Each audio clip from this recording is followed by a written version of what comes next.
Hey guys, what's up? Today in the SamsBrickLab we're going to be upgrading Cole's speeder car set from a junior set into this, a much less junior set. So originally I wasn't going to do this because I really didn't think there was much I could do with this car, but then I got prompted into it by these comments from lovely viewers just like you, or you, if you suggested this build, and thankfully I was wrong. We were able to turn this into a pretty spectacular vehicle, if I do say so myself.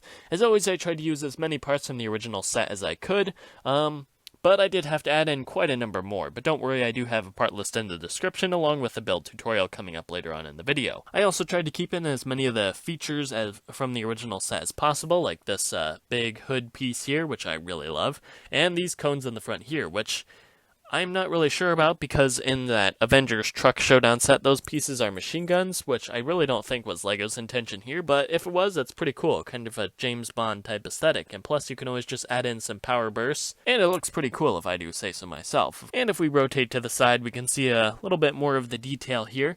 If this does look a little bit familiar, it's because I took heavy inspiration from my Batmobile build. In fact, I kind of tore apart the Batmobile in order to build the set. May it rest in pieces. So taking a look at the build here, I wanted to give it kind of some nice curves and angles on the side here, and I think I was pretty successful. To me, that looks pretty cool. And on the top, we also have some spring-loaded shooters, which you guys know how they work. You just push down and boom, take out all your bad guys in one fell swoop. And it is adjustable. You can move that up and down. If you're one of those adult, mature builders who don't feel like having any fun play features in your sets, you can just take those off and just put that tile back on, and there you go. Your set looks much more gentlemanly. Those launchers do kind of stick up a little bit, so I really can't blame you if you don't want to have them on. Although this kind of does look a little flat and boring, so you might want to add in maybe another one of these slope pieces just to offset it if you don't feel like having those launchers there. And taking a look at the back here, we can see that I added in this little engine exhaust type piece here. It's nothing too fancy, but it helps add a touch of detail to the back and helps flesh it out just a little bit. And moving over to the cockpit, we can see that it's basically just the standard Speed Champions chassis, which I really love, and I really wish LEGO had come up with sooner because it allows you to seat two minifigures in the vehicle. And also for the controls, I used Cole's video game controller, which I stole the idea from that Tuner X vehicle. Anyway, looking at the back of the cockpit here, we can see that we have this nice little mudguard to add some shape to the back, and then also Cole's symbol, which helps identify this as his vehicle, in case you couldn't tell from A, the color, and B, the designs all over the front here. But anyway, it's a simple cockpit, but it gets the job done. Cole can sit there with one of his ninja friends, or if you want, you can also store the Kitana there. Just plop in one of these round bricks, and then just plug the Kitana in. But anyway, that's it for this build. If you want to build it, feel free to download that part list in the description. And if you want to help support the channel, I do have a link to Cole's Speeder Car Junior set in the description below. Or the comments, wherever I put that this week. So if you want to buy it through that link, I'll get a small commission, and it helps us get more great builds like this one. But anyway, enough of my rambling, let's go ahead and build this vehicle.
And with that, Cole's upgraded speeder car is done. If you enjoy this build, please feel free to like, comment, share, subscribe, and do all that other good stuff. If you want to see more of my builds, please feel free to check out the other videos on my channel. And if you want more of my nonsense, please feel free to check out my social media profiles, links in the description below. Also, if you want to help support the channel, please also feel free to buy these sets through the links below, because it'll really help us out and you get more great builds like this one. I know I said that earlier, but I just felt like repeating it for emphasis something or other. Anyway, I'll see you guys next time.